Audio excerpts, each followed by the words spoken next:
Recepcionistët, por edhe mjekët e familjes, gjatë ditës së djeshme, por edhe ditës së sotme, kanë kryer të njëjtën procedurë me pacientët, ashtu si edhe një ditë më parë. Presin pacientët që kanë nevojë të takohen me mjekët, ndërsa kërkojnë dokumentacionin sipas rregullave. Kështu në qendra shëndetësore, mjeku i familjes i pyet nëse janë të siguruar apo jo.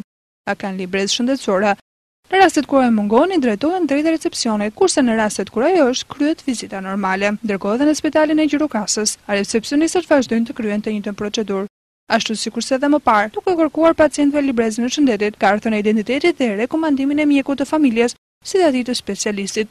Në rast se një pacient ka këto dokumente, merr shërbimin shëndetësor te mjeku përkatës, në të kundërt, i duhet të paguajë një tarifë. Procedura po vazhdon në një mënyrë sikur kemi operuar edhe më parë. Pra janë të përcaktuara çmimet për të pasiguruarit dhe personat e siguruar të cilët plotësojnë dhe dokumentacionin, duke dhënë një faturë. Ndërkohë, edhe vetë pacientët pohojnë se nuk janë të informuar për ndryshimin e ligjit, apo për ligjin që hyri në fuqi gjatë ditës së djeshme. Po kështu u fol që shërbimet shëndetësore do të afrohen edhe në spitalet private.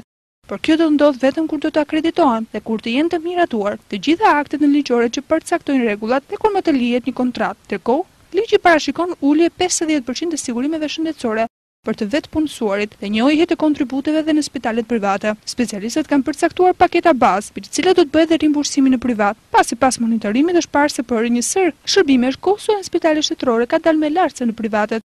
Përfaqësuesit e ISKSH-s pohojnë se ka kërkesa të shumta nga privatu për të bërë pjesë të skemës së sigurimeve, por më parë ata duhet kalojnë përmes procesit të akreditimit që vlerëson cilësinë. Sipas ligjit, spitalet nuk do të financohen më me fond historik, por me bazë të kostove dhe shërbimeve që ofrojnë. Në rast se një spital i rrethëve delegon në Tiranë një pacient me diagnozë që përfshihet në shërbimet për të cilat financohet, ai do të ketë penalizime. Ligji siguron një mbulim më të mirë dhe shërbime për kategoritë që sigurohen nga shteti, ndërkohë që nuk ndryshon kontributin i cili ka vlerën e 3.4% të pagesës së cilit individ.